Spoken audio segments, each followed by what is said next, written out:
Hydrocarbon में क्या पढ़ रहे हैं बोलो? एल्कीन। ओके, और एल्कीन के अंदर क्या पढ़ने जा रहे हैं? Chemical properties of alkene. ठीक है,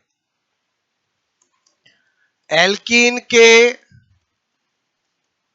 सामान्य गुणधर्म। ठीक है, सामान्य गुणधर्म बोलो कौन कौन सी पढ़ेंगे? पहला कंबंशन, दहन। ठीक है,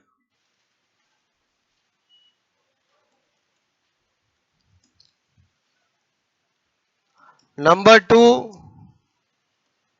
इलेक्ट्रॉन स्नेही योगात्मक अभिक्रिया, electrophilic addition reaction.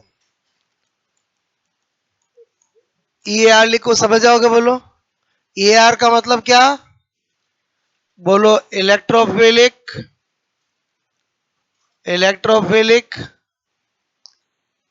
Addition reaction. Okay, उसके बाद नंबर 3 ऑक्सीकरण अभिक्रिया है। ठीक है, ऑक्सीकरण,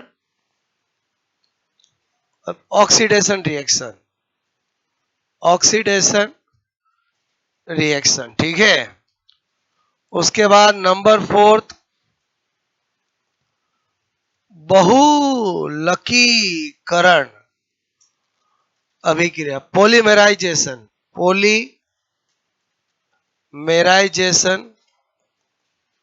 रिएक्शन। नंबर 5 कैटेगरी होगी समावयीकरण अभिक्रिया, आइसोमेराइजेशन रिएक्शन। और नंबर 6 ठीक है,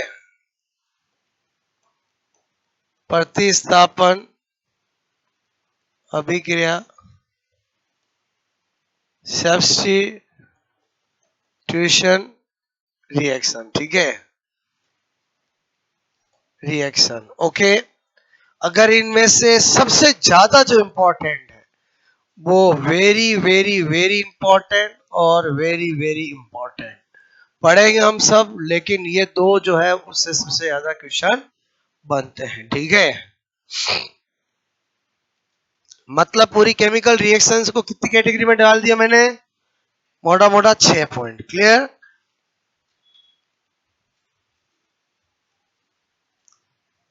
तो पहला हेडिंग डालोगे कंबंशन दहन।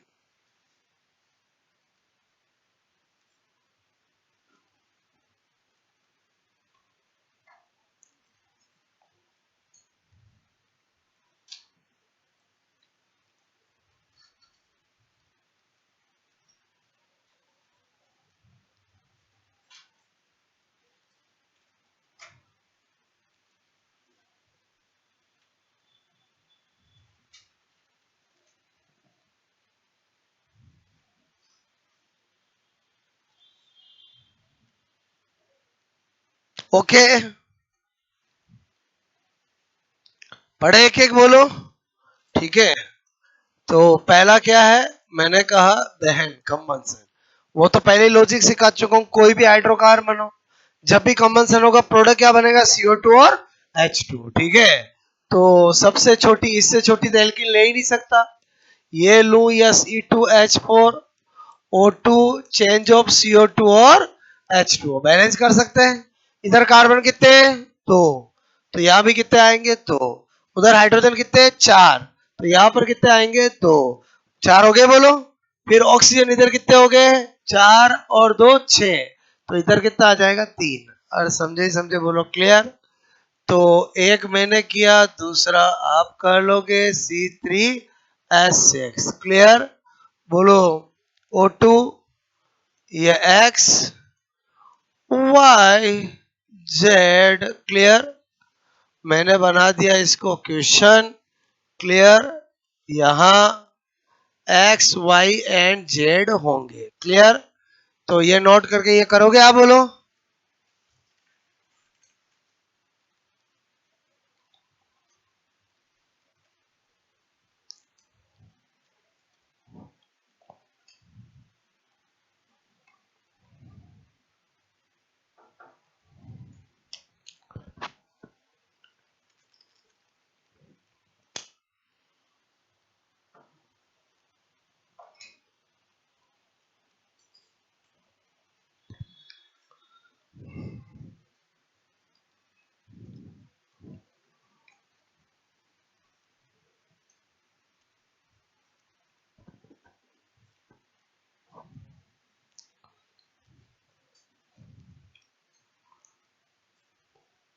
हो गया? और इतना टाइम लगना ही नहीं चाहिए। मतलब केमिस्ट्री में सबसे इजी चीज है बैलेंस करना, जो इधर है वो इधर होना चाहिए। और समझे समझे बोलो, क्लियर?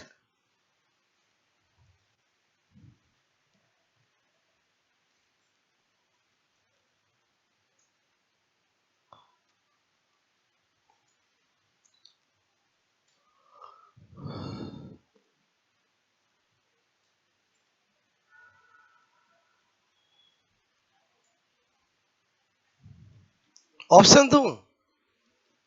क्या कर लिया? और वेरी इजी। ठीक है,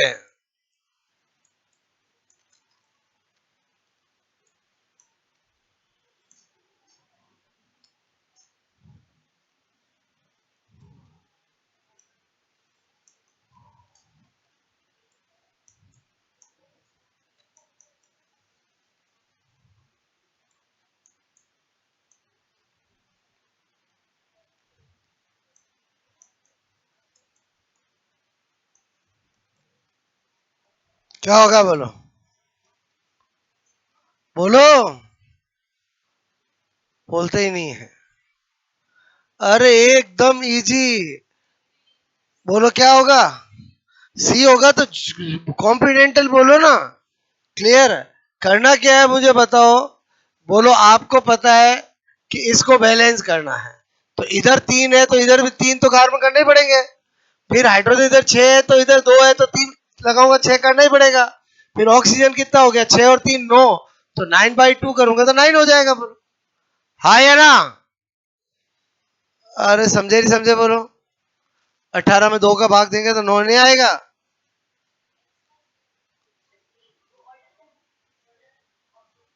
अरे sorry sorry sorry sorry. Clear clear clear clear. मैंने जो ऑप्शन बनाया है वो है वाई जेड एंड एक्स। ठीक है, हाँ कोई बात नहीं। अब तो हो जाएगा।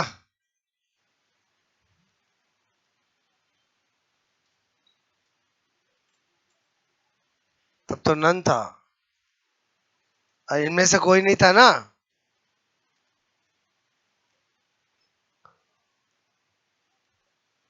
बट अभी मेरा इंटेंशन वो नहीं था। ठीक है, ओके। पहले बताओ आपको मैं ये करा के क्या बताना चाह रहा हूँ। कंबंसन का मतलब कैसे क्या ध्यान रहेगा बोलो। ओके,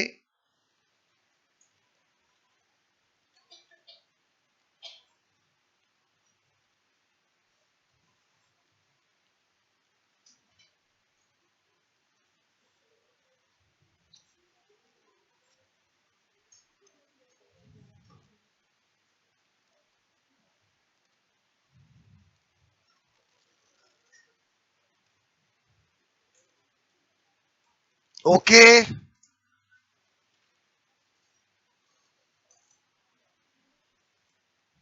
हो गया। नंबर 2, मैंने कहा इलेक्ट्रॉन स्नेही योगात्मक अभिक्रिया। ठीक है, इलेक्ट्रोफिलिक एडिशन रिएक्शन। पहले तो क्या लिखेंगे, ये एल्कीन की क्या होती है बोलो? Characteristic reaction. यह एल्कीन की अभिलाक्षणिक अभिक्रिया, कैरेक्टरिस्टिक रिएक्शन, अभिलाक्षणिक बोलो अभिक्रिया होती है। मतलब characteristic reaction of alkene. Okay, फिर दिमाग में आता है क्यों, मतलब इलेक्ट्रोफिलिक एडिशन क्यों, न्यूक्लियोफिलिक एडिशन क्यों नहीं। बात समझना। तो अब हम इलेक्ट्रोफिलिक एडिशन कैरेक्टरिस्टिक है तो प्रूव करके देखना पड़ेगा। तो मेरे कहने का मतलब है कि एक एग्जांपल लेते हैं। सपोज दैट मैंने कहा ये CH3 CH double bond CH2 है। क्लियर? मैंने कहा किसी को मैं इलेक्ट्रोफिलिक एडिशन बोलूं, न्यूक्लियोफिलिक एडिशन बोलूं, वो किस बात पे डिपेंड करता है कि पहले कौन एडिशन करने आ रहा है। और बोलो एंटीसेल तो इलेक्ट्रोफिलिक न्यूक्लियोफिलिक दोनों ही जुड़ते हैं। बोलो एडिशन में दोनों ही जुड़ते हैं ना। हम किसी का इलेक्ट्रोफिलिक एडिशन बोलते हैं, न्यूक्लियोफिलिक एडिशन बोलते हैं, किस बेसिस पे बोलते हैं? पहले कौन आके जुड़ेगा। तो मैंने कहा एक काम करते हैं, हमें चेक करना है, दोनों को एक एक बार ले आए। और देखते हैं इंटरमीडिएट किसका स्टेबल बनेगा। जिसका इंटरमीडिएट स्टेबल बनेगा वो उसी डायरेक्शन में प्रोडक्ट ज्यादा स्टेबल बनेगा और उसी डायरेक्शन में रिएक्टेंट ज्यादा रिएक्टिव होगा। यही मैंने आपको लॉजिक सिखाया है। तो मैंने कहा यहां ले जाऊंगा, बोलो ये इधर नेगेटिव इधर पॉजिटिव, आप समझ गए। बोलो ये sp2 कार्बन है, ये sp3 कार्बन है, खींचेगा खींचेगा तो इलेक्ट्रॉन डेंसिटी ऐसे जाएगी जाएगी। बताओ ये कहाँ जुड़ेगा, यहाँ पर जुड़ेगा। तो इसका मतलब हुआ अगर अगर अगर इलेक्ट्रोफिलिक एडिशन होता, बोलो तो ये इंटरमीडिएट बनेगा। चलो ठीक है। बोलो अगर ये जुड़ेगा तो कहाँ जुड़ेगा, यहाँ पर। अगर न्यूक्लियोफिलिक एडिशन होगा तो आपका बोलो कौन बनेगा इंटरमीडिएट, ये बनेगा। अब मैंने क्या देखा, कार्बन पे पॉजिटिव चार्ज, कार्बन पे नेगेटिव चार्ज। कार्बन लो ईएन एटम होता है, हाई ईएन एटम होता है, लो ईएन एटम। लो ईएन एटम पे नेगेटिव चार्ज ज्यादा स्टेबल होता है, पॉजिटिव चार्ज ज्यादा स्टेबल होता है, पॉजिटिव चार्ज। मेरी कुछ बातें याद है आपको, बोलो। बोलो लो ईएन पर पॉजिटिव चार्ज बोलो ज्यादा स्थायी होता है। मैंने कहा कम बोलो ईएन एटम, ठीक है। कम ईएन एटम मतलब कौन है, कार्बन।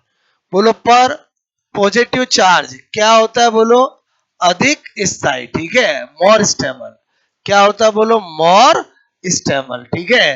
तो बताओ रिएक्शन यूं चलेगी कि यूं चलेगी, बोलो यूं ही चलेगी। इसलिए क्या होता है, बोलो इसकी करेक्टरिस्टिक रिएक्शन कौन सी होती है, इलेक्ट्रोफिलिक एडिशन। पहली बात समझ में है। इसका मतलब हम कसम खाते हैं कि एल्कीन के इलेक्ट्रोफिलिक एडिशन में हमेशा पहले किसको लेके आएंगे, इलेक्ट्रोफाइल को लेके आएंगे, फिर किसको लेके आएंगे, न्यूक्लियोफाइल को लेके आएंगे। क्लियर, मेरी बात समझ में आए, बोलो। अब आपसे मैंने कहा इस इलेक्ट्रोफिलिक एडिशन चूंकि एल्कीन की करेक्टरिस्टिक रिएक्शन है, इसके अंदर बहुत सारी रिएक्शन होती है। तो हम नंबर 1 पहला क्या कर रहे हैं, बोलो मैंने कहा एडिशन, ठीक है, एडिशन ऑफ x2, ठीक है। बोलो पहला क्या पढ़ा रहा हूं, एडिशन ऑफ x2, ओके। उसके बाद क्या पढ़ाऊंगा, बोलो एडिशन, ठीक है, एडिशन ऑफ hx। क्या पढ़ाऊंगा, बोलो एडिशन ऑफ hx। मतलब 10 लाख स्टार लगा दो, इतना इंपॉर्टेंट है ये। Clear, okay. फिर क्या बताऊंगा, बोलो एडिशन, ठीक है, ऑफ मैंने कहा HOX। क्या है, बोलो HOX। क्लियर। फिर क्या बात करूंगा, बोलो एडिशन ऑफ, मैंने कहा बोलो addition of dilute H2SO4। Clear. और एक क्या बताऊंगा, बोलो एडिशन, ठीक है, ऑफ NOCl। क्लियर। ये सारे हमें पढ़ने हैं। बात समझ में आए, बोलो। ज्यादातर आप जो पढ़ते आए हो वो यही बोलो जो बहुत ज्यादा इंपॉर्टेंट है। क्लियर। तो ये सारे पढ़ने का मतलब है एल्कीन की कौन सी रिएक्शन पढ़ना, इलेक्ट्रोफिलिक एडिशन रिएक्शन। ओके।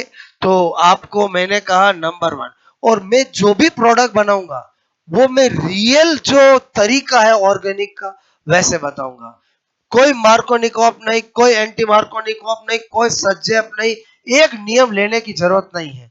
वो तो मैंने कहा ना आपको कमजोर बनाने का तरीका है। मतलब क्या हुआ कि जब आप छोटी कक्षाओं में पढ़ते हो, 11 12 में पढ़ते हो, तो क्या होता है कि आपको एम इफेक्टन, एच इफेक्टन, आई इफेक्टन, इनके फंडे क्लियर नहीं होते ना। आप बोलो पढ़ाने वाला जानता है ना बोलो पढ़ने वाला जानता है। तो बोलो ऑर्गेनिक के ही पर्सन ने क्या बना दिए, बोलो नियम बना दिए कि बच्चों का काम आसान हो जाए। बट ये बात वो एग्जामिनर जानता है कि ज्यादातर बच्चों के दिमाग में मार्कोनिकॉप, एंटी मार्कोनिकॉप यही बैठे हैं। तो वो क्वेश्चन ही ऐसा पूछेगा जिससे कि आपका गलत हो। मेरी बात समझ में, वो लॉजिक से सीखोगे, 1% तो याद रखने की जरूरत नहीं है और हमेशा आपका राइट होगा। क्लियर। तो अब आप देखो मैं क्या बता रहा हूं। पहला क्या करने जा रहे हैं हम, बोलो एडिशन, ठीक है, एडिशन, एडिशन ऑफ x2, ठीक है, एडिशन ऑफ x2। मैंने कहा यहां पर ये लिया मैंने CH3 CH2, ओके। सबसे पहला बोलो मैंने लिया CH2 double bond CH2। Clear. ये मैंने x2 किया, और चूंकि इसमें तो मुझे 1% भी डाउट नहीं है क्योंकि दोनों ही हेलोजन है, तो बताओ मैं यहाँ पर दोनों हेलोजन को जोड़ दूंगा। ओके। बस मैं जो कर रहा हूं वो समझना, मैंने एडिशन किया, लेकिन कैसा एडिशन किया, सिन किया कि एंटी किया, एंटी किया। क्लियर। तो हमें एक लॉजिक सीखना है कि एंटी एडिशन कम होता है। बोलो बात समझ में? मैं अगर यहां पर दोनों नीचे कर देता तो प्रोडक्ट तो बन गया, लेकिन आपको अगर दो ऑप्शन मिल जाए, एक सिन एडिशन मिल जाए और एक एंटी एडिशन मिल जाए, तो आपको फिर मोर करेक्ट क्या होगा? Anti addition. इसको क्या बोलते हैं? Anti addition. क्या बोलते हैं? Anti addition. क्लियर? अब आप समझो कि ये ऐसे कैसे बना। तो यहां पर हर चीज का लॉजिक कहां पर है? बोलो मैकेनिज्म में। होता क्या है? CH2 double bond CH2, definitely attack करने कौन आएगा? X प्लस आएगा। अभी प्रूव कर चुका हूं कि एल्कीन के अंदर एडिशन करेंगे तो पहले कौन आएगा? बोलो इलेक्ट्रोफाइल आएगा। क्लियर? तो ये आया। क्लियर? बोलो ये आया, तो इसमें तो इधर नेगेटिव इधर पॉजिटिव, पॉजिटिव नेगेटिव किधर भी कर दो कोई फर्क नहीं पड़ेगा। क्लियर? तो मैंने कहा ये जोड़ दिया। मैंने कहा यहां पर होता क्या है कि ये इंटरमीडिएट बनेगा। क्लियर? श्योर बनेगा। बोलो अब क्या होता है? इस हेलोजन पे क्या होता है? लॉन पेयर होते हैं। क्या होते हैं? Lone pair. और ये अट्रैक्ट होता है इसकी तरफ। क्लियर? तो इसकी तरफ होता है तो यहां पर क्या होता है? बोलो यहां पर क्या होता है? पहले इस तरह से साइक्लिक हेलोनियम इंटरमीडिएट बनता है। क्या बनता है? साइक्लिक हेलोनियम इंटरमीडिएट बनता है। क्या बनता है? बोलो साइक्लिक। बोलो मैंने कहा क्या बनता है यहां पर? मैंने कहा साइक्लिक हेलोनियम, हेलोनियम इंटरमीडिएट। क्लियर? क्या बनता है? इंटरमीडिएट। क्लियर? इसलिए क्या होता है कि जब वापस X माइनस आता है, आएगा ही आएगा। बोलो मतलब हर एक एडिशन में, चाहे इलेक्ट्रोफिलिक एडिशन हो चाहे न्यूक्लियोफिलिक एडिशन हो, एडिशन तो दोनों का होता है। पहले कौन आता है उस बेसिस पे नाम है। एल्कीन की कैरेक्टरिस्टिक है इलेक्ट्रोफिलिक एडिशन, तो पहले एडिशन करने कौन आएगा? इलेक्ट्रोफाइल आएगा। लेटर ऑन न्यूक्लियोफाइल तो आएगा ही आएगा। बोलो क्लियर? तो यहां पर क्या होता है? इस साइक्लिक हेलोनियम की वजह से क्या होता है कि जब वो एडिशन करेगा तो आप खुद सोचो कि वो यहां करेगा कि यहां करेगा? बोलो यहां करेगा। और समझे समझे? बोलो क्लियर? इसलिए क्या होता है कि बोलो इसलिए क्या होता है? बोलो यहां पर मैंने कहा क्या होता है? बोलो आपका एंटी एडिशन होता है। बात समझ में आई? बोलो मतलब आपके दिमाग में एक लॉजिक बैठ गया कि जब जब इंटरमीडिएट साइक्लिक बनेगा तब तब एडिशन हमेशा कैसा होगा? एंटी होगा। क्लियर? अगर मैं किसी रिएक्शन के अंदर एंटी एडिशन बताता हूं तो आप समझ जाओ कि उसके अंदर क्या हुआ है, कहीं ना कहीं इंटरमीडिएट साइक्लिक बना है। और यही एग्जाम में क्वेश्चन आ जाता है। बोलो ये देखकर यहाँ एंटी एडिशन का कारण क्या है? तो कारण क्या होगा? बोलो साइक्लिक हेलोनियम आयन का इंटरमीडिएट का बनना। बात समझ में आए? बोलो ओके। तो पहली चीज समझ में आ गई। बोलो एडिशन ऑफ X2। अब इसी में मैं आपको क्या बता रहा हूं, जैसे मैंने ये बोलो आपको बताया। क्लियर? ओके। नंबर 2 में क्या बता रहा हूं? मैंने कहा ये CH2 लिया, ये CH2 लिया। क्लियर? ये Br2 लिया और ये CCl4 किया। एक्चुअली ये जो होता है ये होता है रेडिश ब्राउन। क्या सा होता है? Reddish brown. क्लियर? और मैं क्या देखता हूं कि बोलो यहां पर जब मैं प्रोडक्ट बनाता हूं, क्लियर? बोलो बोलो अब आपको कभी ऐसा लिखा हुआ मिल जाए उसमें कोई फर्क नहीं पड़ेगा। अरे बोलो समझे नहीं समझे? बोलो वो तो बात मोर करेक्ट की आती है तो एंटी एडिशन होता है। बाकी तो मैं यूं लिख दूंगा तो क्या एंटीन क्या? बोलो सीन समझ में आया? प्रोडक्ट तो ऐसा ही बनेगा ना। अरे एडिशन तो इसको ही कहते हैं। वो तो हमने मोर करेक्ट जाना कि एडिशन में सीन होगा कि एंटी होगा, बाकी एडिशन ही हुआ। तो ये क्या होता है कि ये कलरलेस हो जाता है। क्लियर? क्या हो जाता है? कलरलेस। क्लियर? तो इसका मतलब ही हुआ कि बोलो इसके साथ रिएक्शन कराते हैं, ये रेडिश ब्राउन होता है और रिएक्शन होगी तो कलरलेस बनेगा। तो इसको बोलते हैं टेस्ट ऑफ अनसेचुरेशन। क्या बोलते हैं इसको?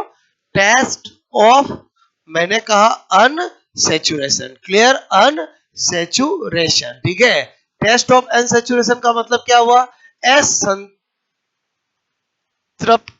ठीक है? बोलो असंतृप्तता का परीक्षण। ठीक है? का परीक्षण मतलब आप समझे नहीं समझे? ये रेडिश ब्राउन से कलरलेस होगा कब? तब यहाँ पर डबल बॉन्ड होगा, मल्टीपल बॉन्ड होगा और तभी Br का एडिशन होगा ना। यहाँ पर एल के लून यही लू तो बोलो रेडिश ब्राउन ही रहेगा। तो बहुत सी बार एग्जाम में आता है निम्न में से कौन सा टेस्ट ऑफ अनसेचुरेशन को बताता है? तो आप समझ गए Br2 रेडिश ब्राउन, CCl4 लेंगे जो रेडिश ब्राउन होता है, कलरलेस होना टेस्ट ऑफ अनसेचुरेशन को बताता है। बात समझ में आई बोलो क्लियर। मैंने क्या बताया, बात समझ में आई बोलो ओके। अब मैंने कहा पहले आप इतना नोट कर लो, क्लियर बोलो। आपने यहां से नोट करना है, ठीक है।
ओके।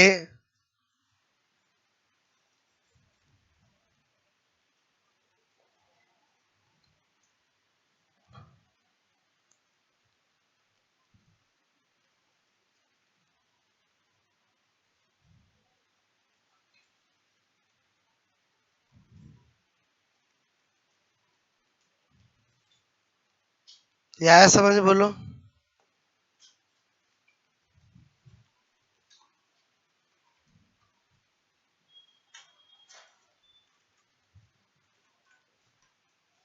इसमें एक और कर लेना, very important, addition of BH3, ठीक है।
ओके, तो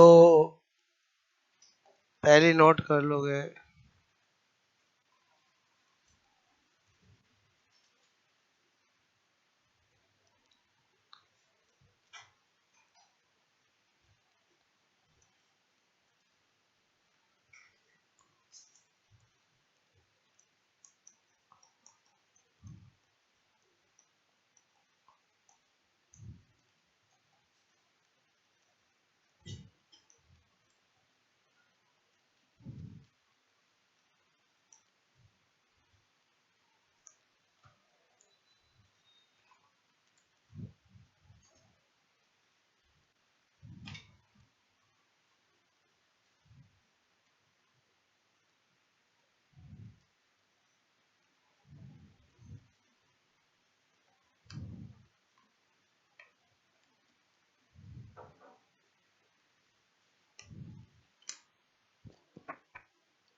ओके।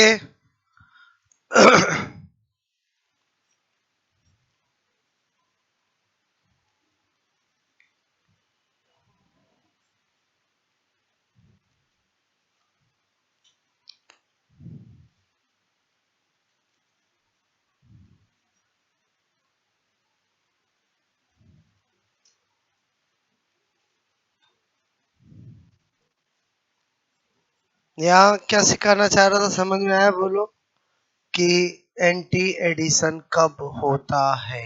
ठीक है, हटा दू ये, बोलो।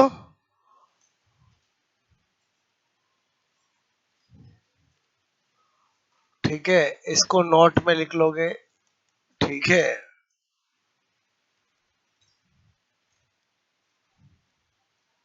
रेडिश ब्राउन मतलब लाल भूरा। ठीक है, लाल भूरा। और ये क्या हो गया, बोलो? रंगहीन। रंगहीन होगा ही तब जब रिएक्शन होगी।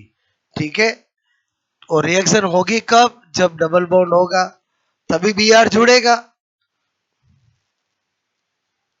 तो ये किसका टेस्ट हुआ, बोलो? Test of unsaturation. ठीक है,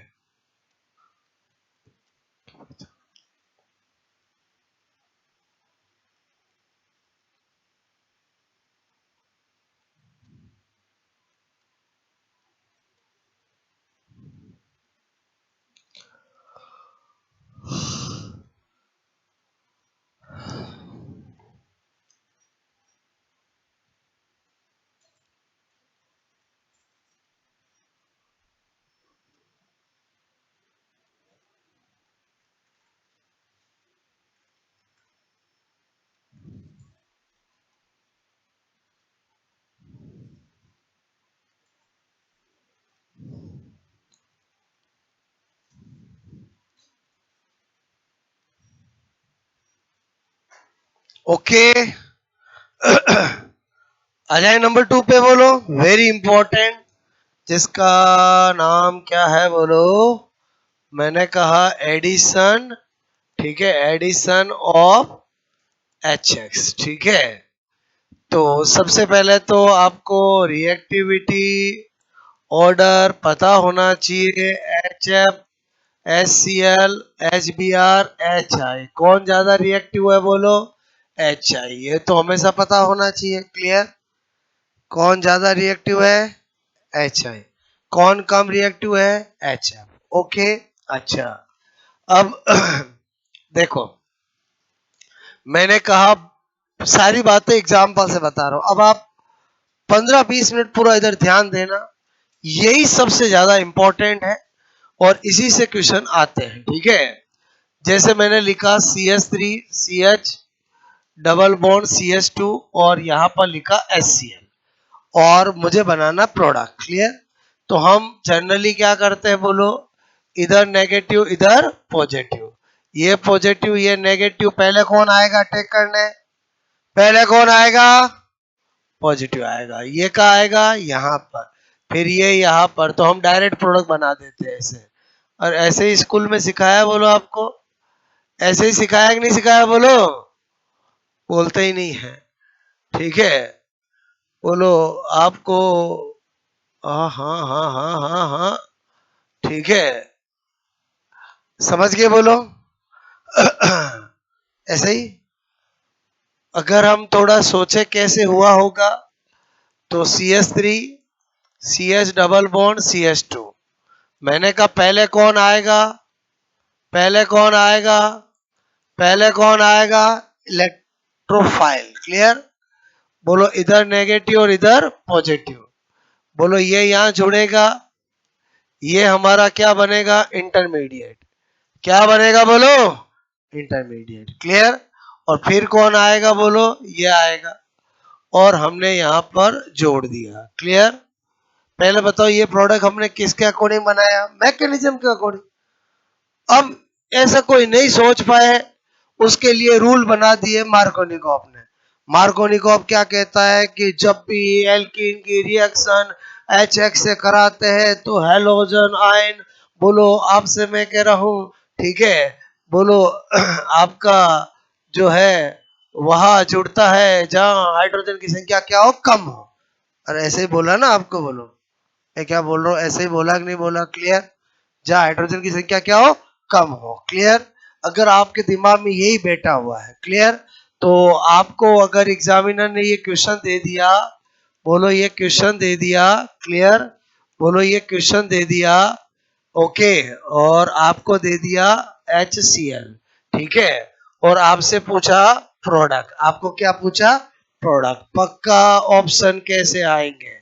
बोलो पहला ऑप्शन आपको जो मिलेगा वो आपको ये मिलेगा, क्लियर, दूसरा ऑप्शन जो आपको मिलेगा, क्लियर, ओके, मैंने कहा बोलो ये मिलेगा, ठीक है, तीसरा ऑप्शन आपको जो मिलेगा, ओके, वो एक ये मिलेगा, और मिलेंगे ना, ऐसे ही ऑप्शन मिलेंगे, बोलो क्लियर, और एक सपोज नन ऑफ दीज हो गया। क्लियर? अब जैसे मैंने ये क्वेश्चन दिया आपको, मेरी बात को समझना, ठीक है, अगर अगर अगर अगर अगर आप अपने मार्कोनी कॉप की तरफ भी जाओगे, बताओ आपका गलत होगा कि नहीं होगा? बोलो मैं क्या सिखाना चाह रहा हूं, समझना। मेरे कहने का मतलब है, मैं अगर इसको मैकेनिज्म से करूं तब तो 1% चांस नहीं है गलत होने का, और खाली जो बचपन में सिखाया गया आपको वैसा करोगे तो गलत कर दोगे, क्योंकि आप कौन सा टिक कर दोगे? बोलो, अरे बोलो कौन सा टिक कर दोगे?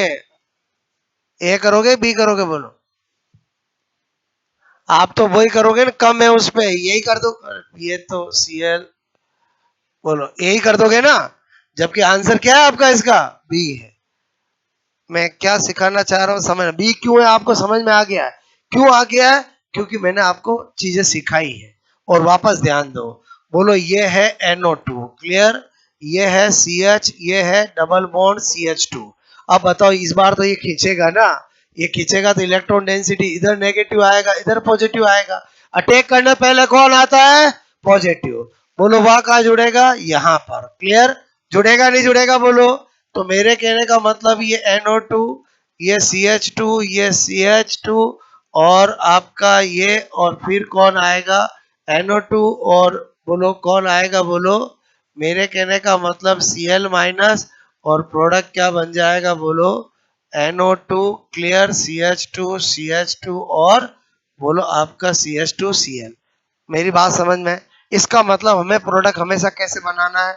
मैकेनिज्म से। क्लियर? अच्छा, चलो ये तो बता दिया। अब मैं आ जाता हूँ एग्जाम्पल नंबर 2 पे। क्लियर? मतलब जितने एग्जाम्पल बन सकते हैं वो सारे मैं बना रहा हूँ। क्लियर? मैंने कहा यहाँ पर लिया मैंने CH3 CH double bond CH2, यहाँ पर लिया मैंने HBr। क्या लिया? बोलो HBr। कोई दिक्कत नहीं, बोलो मुझे पता है इधर क्या करूंगा नेगेटिव, इधर क्या करूंगा पॉजिटिव, और मैंने कहा आपका, बोलो पहले तो ये आएगा, ये पता चल गया, फिर तो इसको यहाँ जोड़ दूंगा और प्रोडक्ट बना दूंगा ये। पहले बताओ अब मैं ये जो कर रहा हूँ समझ रहे हो? बोलो हाँ या ना? और बस यहाँ पर लिखूंगा इतना सा आयोनिक मैकेनिज्म से, इतना सा लिखूंगा, समझ जाओगे, आयनिक क्रियाविधि से। ओके, अच्छा, नंबर 3, मैंने कहा CH3 CH double bond CH2, यहाँ पर लेता हूं HBr, और यहाँ पर लिया परोक्साइड। क्या लिया? परोक्साइड। हम जानते हैं परोक्साइड की प्रेजेंस में फ्री रेडिकल बनता है। बोलो क्लियर? तो यहाँ पर जो प्रोडक्ट इस बार बनेगा, बोलो बनेगा, क्लियर, वो ये बनेगा। अब ये कैसे बना उसको समझने के लिए क्या करना पड़ेगा? मैकेनिज्म। क्लियर? हमें एंटी मार्कोनी कॉप उनसे कोई मतलब नहीं है। क्लियर? मैंने कहा यहाँ कौन है? परोक्साइड। पहले तो परोक्साइड क्या होता है? ये परोक्साइड होता है। क्लियर? और परोक्साइड रेडिकल रीजनरेटर जनरेट करने वाला होता है। तो ये खुद क्या होता है? पहले ऐसे ब्रेक होता है। कैसे होता है? ऐसे। बोलो ये ऐसे बना, फिर ये आएगा आएगा और HBr का फ्री रेडिकल बनाएगा। तो HBr से फ्री रेडिकल बनाएगा तो Br फ्री रेडिकल बनेगा। अब ये Br फ्री रेडिकल यहाँ पर आएगा। क्लियर? ये CH3 CH double bond CH2। तो मैंने कहा यहाँ पर बोलो ये Br फ्री रेडिकल है। क्लियर? तो मेरे पास दो पॉसिबिलिटी है, क्योंकि यहाँ पर भी बॉन्ड तो यही टूटेगा, अरे बोलो टूटेगा, क्योंकि फ्री रेडिकल का मतलब होमो के हीटो क्लीवेज, होमो क्लीवेज। तो मैंने कहा एक बार मैं इसको यहाँ जोड़ूंगा तो ये फ्री रेडिकल, ये इंटरमीडिएट बनेगा, यहाँ जोड़ूंगा तो ये इंटरमीडिएट बनेगा। तो मैंने कहा एक काम करता हूं, बोलो अगर मैं ये इंटरमीडिएट बनाता हूं तो यहाँ पर जोड़ना पड़ेगा, और मैंने कहा अगर मैं यहाँ पर जोड़ता हूं तो ये मेरा इंटरमीडिएट बनेगा। अब आप बताओ इन दोनों में स्टेबल कौन? बोलो फ्री रेडिकल 2 डिग्री पे स्टेबल होता है 1 डिग्री पे? 2 डिग्री पे। तो बताओ इस डायरेक्शन में जाएंगे किस में जाएंगे? बोलो इसमें जाएंगे। इसको काट दूं मैं? बोलो ओके। फिर मैंने कहा फिर तो आपका ये आएगा और यहाँ पर जुड़ जाएगा। क्लियर? तो आपका प्रोडक्ट ये बन जाएगा। अब बोलो सोचा कि इतना दिमाग कौन लगाएगा, तो एंटी मार्कोनिकॉफ ने फिर नियम दे दिया कि जब जब पेरोक्साइड की प्रेजेंस में बोलो HBr होगा तो Br हमेशा वहां जुड़ेगा एल्कीन के जहां पर बोलो हाइड्रोजन की संख्या ज्यादा हो। और समझे नहीं समझे? बोलो क्लियर? ओके। अब आपसे मैं कह रहा हूं, फिर एंटी मार्कोनिकॉफ को पूछा तुम इस पे ही लागू होते हो, अगर HCl पेरोक्साइड हो तब तो ऐसा होता ही नहीं है, और तब तो ऐसा होता ही नहीं है ना, फिर तो ये तो रटने वाली बात हो गई। क्लियर? अगर ये बात बोल रहे हो कि पेरोक्साइड की प्रेजेंस में जब भी HBr हो तो Br को कहां जोड़ना है? जहां पर ज्यादा हाइड्रोजन हो, तब तो पेरोक्साइड की प्रेजेंस में कोई भी होना चाहिए, ऐसा ही होना चाहिए। बोलो बट ऐसा होता नहीं है, तो उसको तो हम रियल कॉन्सेप्ट से समझ पाएंगे। मैंने कहा नंबर 4। क्लियर? CH3 लिया, CH लिया, CH2 लिया, यहाँ पर लिया HCl और यहाँ पर लिया पेरोक्साइड। क्लियर? और इसमें जब मैं प्रोडक्ट बनाने जाता हूं तो प्रोडक्ट बनता ये, क्या बनता है? बोलो ये। और यहाँ पर मैं लिखूंगा बोलो किससे? आयनिक मैकेनिज्म से। क्लियर? बोलो मैंने बनाया, बनाया आयनिक मैकेनिज्म से। दिमाग में आता फ्री रेडिकल क्यों नहीं, पेरोक्साइड जब है तो फ्री रेडिकल क्यों नहीं? तो मैंने कहा चलो देखते हैं क्या हुआ होगा। क्लियर? और जो मैं यहाँ पर रीजन निकाल के बताऊंगा वही एग्जाम में पूछा गया है कितनी बार। क्लियर? यहाँ पर समझना होता क्या है, ये तो पैदा ही किसके लिए हुआ है? बोलो फ्री रेडिकल बनाने के लिए। पेरोक्साइड किसके लिए पैदा हुआ है? फ्री रेडिकल बनाने के लिए। क्लियर? तो ये फ्री रेडिकल ओके, और ये जाता है HCl के पास। क्लियर? तो होता क्या है, होता क्या है कि बोलो यहां पर मुझे पता है HF, HCl, HBr और HI। क्लियर? रिएक्टिविटी ऑर्डर ये होता है। तो क्या होता है, HBr तो मोर रिएक्टिव है इसलिए फ्री रेडिकल इजीली बन जाता है। बोलो HCl में क्या होता है, इस बॉन्ड में क्या होता है, बॉन्ड डिसोसिएशन के लिए बोलो एनर्जी ज्यादा चाहिए, तो यहाँ पर क्या होता है, ये फ्री रेडिकल यहाँ जनरेट नहीं कर पाता है, और आप जोर जबरदस्ती करते हो तो यहाँ पर कैसी रिएक्शन हो जाती है? एंडोथर्मिक। कैसी हो जाती है? एंडोथर्मिक। क्लियर? इसलिए हम इस डगर पे जाते ही नहीं है। मेरी बात समझ में है? यहाँ पर प्रोडक्ट फ्री रेडिकल से क्यों नहीं बना? क्योंकि ये पेरोक्साइड जब फ्री रेडिकल बनाने की कोशिश करता है तो उसमें उष्मा क्या होती है? देनी पड़ती है। क्यों देनी पड़ती है? क्योंकि HBr में तो क्या होता है, बोलो बॉन्ड मोर, HBr तो मोर रिएक्टिव है इसलिए फ्री रेडिकल इजीली जनरेट हो जाता है, बट यहाँ पर नहीं होते हैं। क्लियर? तो यहाँ पर ये स्टेप कैसी होगी? एंडोथर्मिक। इसलिए हम यहाँ पर ये वाले को रोक देते हैं। क्लियर? और हम आयनिक पे ही जाते हैं। अब जब इसमें ऐसा हुआ, क्लियर, तो फिर आपको अगला जो है, जैसे मैंने कहा ये CH3 CH double bond CH2, जब मैं HI लेता हूं और पेरोक्साइड लेता हूं, क्लियर, बोलो जब मैं HCl से पढ़ा दिया तो HF का तो कल्पना भी नहीं करोगे, और HF तो वैसे भी रेडिकल नहीं देगा क्योंकि HF तो और बहुत लेस रिएक्टिव है। तो मैंने कहा बचा कौन? बोलो HI। जब मैं HI को लेता हूं, क्लियर, तो यहां पर मैंने कहा इस बार भी प्रोडक्ट जो मेरा बनता है वो किससे बनता है? आयनिक मैकेनिज्म से। क्लियर? किससे बनता है? बोलो मैंने कहा किससे? बोलो आयोनिक। मैंने कहा आयनिक आयनिक आयनिक आयनिक क्रियाविधि से। ठीक है? दिमाग में आता यहाँ क्या हुआ होगा, यहाँ क्या हुआ होगा। क्लियर? तो मैंने कहा चलो इसमें भी चेक करते हैं। ओके, तो यहाँ पर बोलो मैंने कहा मैं कोशिश करते हैं। बोलो सबसे पहले ROOR। क्लियर? पहले बताओ ये बनेगा? बनेगा। और ये इसके पास आएगा, ये तो कहेगा मैं तो तैयार बैठा हूं, कब से तुम्हारे इंतजार में। क्यों बैठा हूं? समझ में आया? क्योंकि जब मेरा बोलो थोड़ा सा छोटा भाई HBr बना रहा है तो मैं तो बनाऊंगा ही बनाऊंगा, क्योंकि मैं तो HBr से क्या हूं? बोलो HBr से क्या हूं? More reactive. बोलो बात समझ में? तो आई फ्री रेडिकल तो बनेगा। बोलो, लेकिन प्रॉब्लम कहां आती है कि जब ये यहां पर आता है, क्लियर, तो यहां पर क्या है, ये आई जो है वो क्या लेस ईएन वाला है, और लेस ईएन पे फ्री रेडिकल हो या लेस ईएन पर बोलो रेडिकल हो, वो क्या होता है, मोर स्टेबल होता है। तो ये क्या होता है, अधिक स्थायी होने की वजह से यह रिएक्शन ही नहीं करता है। बोलो मैं क्या बता रहा हूँ, बोलो मेरी बात को समझना कि बोलो ये क्या होता है, अधिक स्थायी। ये अधिक स्थायी होता है, इसलिए क्या होता है कि ये रिएक्शन नहीं करता। और जोर जबरदस्ती कराओगे तो क्या करना, क्या होगा बोलो, एंडोथर्मिक होगा। क्या होगा, एंडोथर्मिक होगा। क्या होगी बोलो, उष्मा बोलो शोषी। क्लियर, इसलिए हम इस राह पर नहीं जाते हैं। अब आपको मैं एग्जाम का क्वेश्चन कराता हूं, एग्जैक्ट ऑप्शन और क्वेश्चन जो एग्जाम में आया था। क्लियर, बोलो कितनी बार कॉम्पिटिटिव एग्जाम में क्वेश्चन आया है कि बोलो HBr परोक्साइड, ठीक है, परोक्साइड की उपस्थिति में फ्री रेडिकल, ठीक है, फ्री रेडिकल मैकेनिज्म से, मैकेनिज्म से बोलो एल्कीन के साथ साथ प्रोडक्ट, प्रोडक्ट बनाता है, ठीक है, बनाता है। परंतु परंतु HCl और HI, ठीक है, परोक्साइड के साथ, परोक्साइड के साथ साथ बोलो फ्री रेडिकल बोलो मैकेनिज्म, ठीक है, फ्री रेडिकल मैकेनिज्म मतलब समझ गए, मुक्त मूलक क्रियाविधि, ठीक है, मुक्त मूलक, मुक्त मूलक क्रियाविधि, ठीक है, क्रियाविधि, क्रियाविधि से बोलो प्रोडक्ट, प्रोडक्ट नहीं बनाते हैं, नहीं बनाते हैं, ठीक है। इसका इसका कारण, कारण है, ठीक है, कारण है। पहला ऑप्शन ABCD, पहला यह एंटी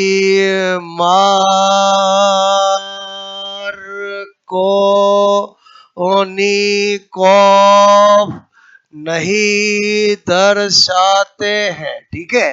बोलो बात समझ में, छह ऑप्शन तो देंगे ही देंगे, बोलो छह मतलब समझ में आया, बोलो ओके। दूसरा बोलो मुक्त मूलक, ठीक है, बोलो क्रियाविधि, क्रियाविधि में बोलो कोई न कोई, ठीक है, एक पद, एक पद उष्मा बोलो मैंने कहा शोषी होता है, ठीक है। बोलो क्या लिखा, बोलो इन फ्री रेडिकल मैकेनिज्म, बोलो वन स्टेप, बोलो कोई ना कोई वन स्टेप बोलो कैसी होती, एंडोथर्मिक होती है। क्लियर, तीसरा ऑप्शन कैसा होगा, बोलो मुक्त, ठीक है, मूलक क्रियाविधि, बोलो क्रियाविधि, ठीक है, में कोई न कोई, ठीक है, एक पद, एक पद बोलो उष्माक्षेपी, ठीक है, उष्माक्षेपी बोलो होता है। समझ गए, बोलो मतलब वन स्टेप कौन ना कोई बोलो वन स्टेप कैसी होती, एक्सोथर्मिक होती है। क्लियर, और आपको दे दिया इसमें बोलो, आपसे मैं कह रहा हूं इनकी इच्छा, ठीक है, नहीं होती है। क्या लिख दिया, बोलो इनकी इच्छा नहीं होती है। अब इसमें जिसके दिमाग में कूट कूट के मार्कोनिकोव एंटी कॉर्कोनिकोव भरा हुआ है, वो किसको टिक करेगा, बोलो पहला ऑप्शन टिक करेगा, जबकि पहला बिल्कुल भी आंसर नहीं होगा। बोलो आंसर क्या होगा, बोलो बी होगा। मैं क्या बताना चाह रहा हूं, समझ में आया, बोलो जब तक हम 11-12 पढ़ते हैं तब तक ही मार्कोनी एंटी मार्कोनी काम के हैं, उसके बाद उनको भूल जाओ, वो कहीं काम के नहीं है। मेरी बात समझ में आए, बोलो हाँ। छोटे बच्चों के लिए इन्होंने क्या बना दिया कि भाई बच्चे गलती नहीं करें, उसके लिए एंटी मार्कोनी को हमने क्या बता दिया, जब हमें एल्कीन की रिएक्शन परोक्साइड की प्रेजेंस में HBr से कराता हूं, तो क्या करना है, Br उस एल्कीन पे जोड़ना है जिस पे हाइड्रोजन की संख्या ज्यादा हो। और बोलो समझे नहीं समझे, बोलो ये तो रटने वाली बात हो गई, क्योंकि फिर आप इनका आंसर नहीं दे पाओगे। बोलो मैं क्या बताना चाह रहा था, समझ में आया, बोलो तो आई थिंक आपको सारे एग्जाम्पल भी आ गए जो एग्जाम में पूछते हैं। अरे समझे नहीं समझे, बोलो और सारी रिएक्शन और उसके लॉजिक भी आ गए हैं। क्लियर, तो अब आप नोट करोगे।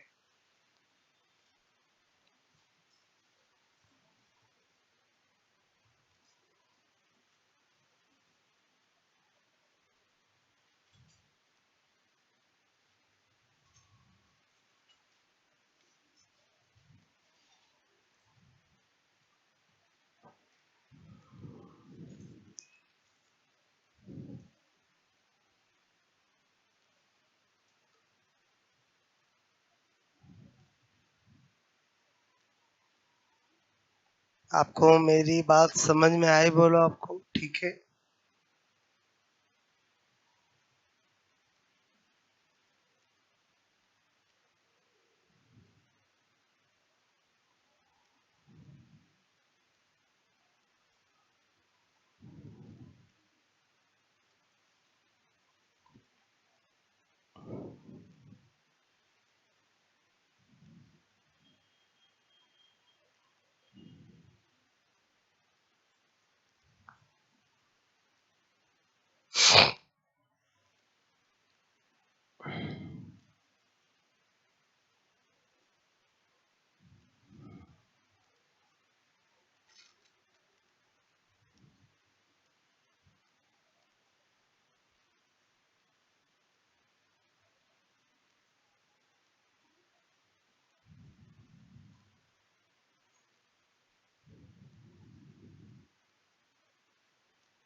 हो गया?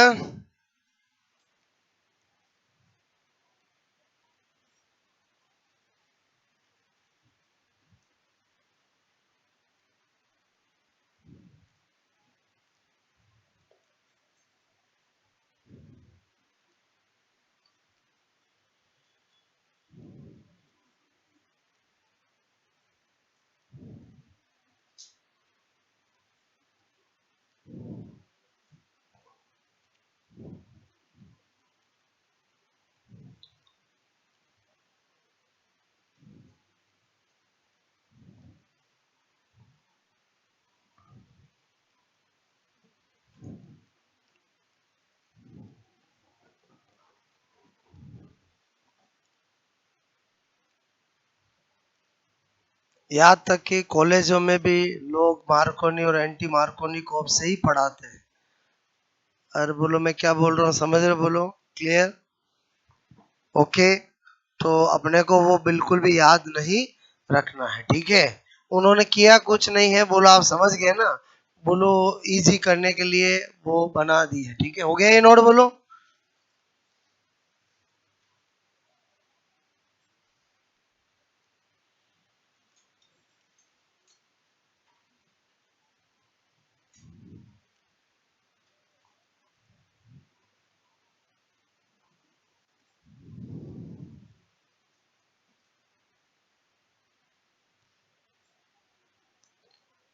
ओके।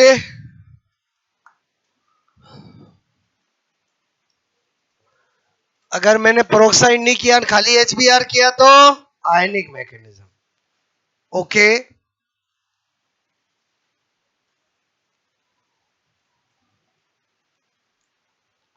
लिखो आपका फेवरेट एंटी मार्कोनी कॉफ के अनुसार।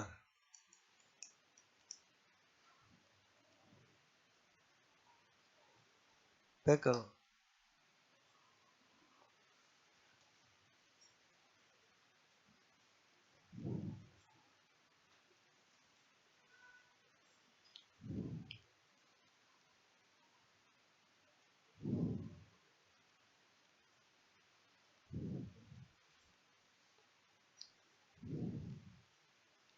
हो गया?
हो गया नोट बोलो, ठीक है।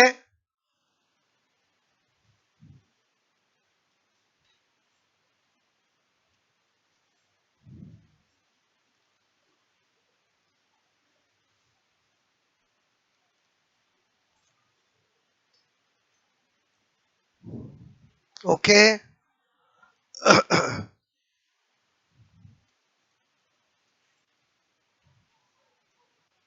बैक करो।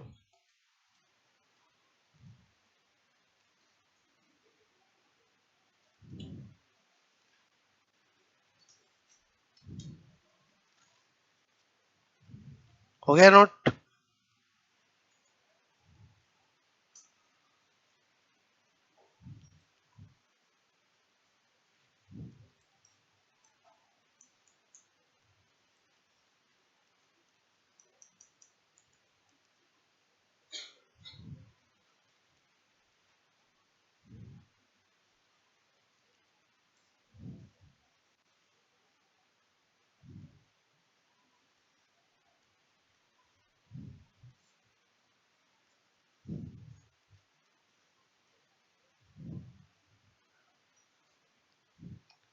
यहाँ ये ऊर्जा कहाँ देनी पड़ेगी?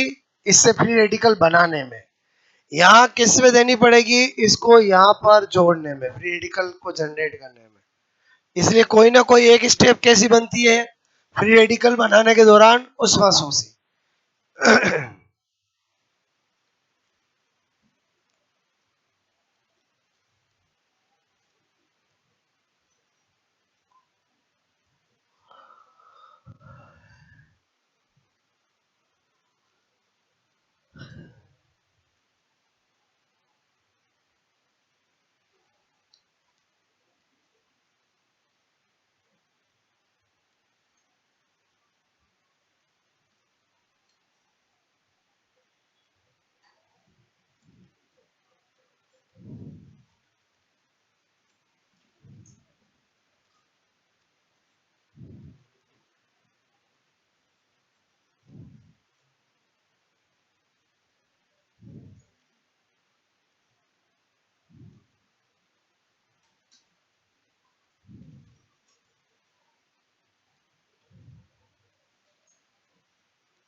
ओके, हुआ ये नोट बोलो। और ये क्वेश्चन जो बहुत बार एग्जाम में पूछा गया है, क्वेश्चन समझ के बोलो, ठीक है।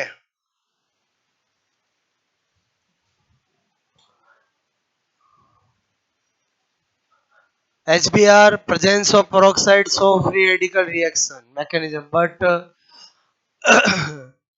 other HCl and HI बोलो not so free radical mechanism presence of peroxide. Why? What reason? ठीक है।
ठीक है, दो ऑप्शन मैंने लिख दिए। क्या लिखा? One step of free radical mechanism endothermic, one step of free radical mechanism exothermic. बोलो नॉट सो एंटी मार्कोनिकॉफ, है ना?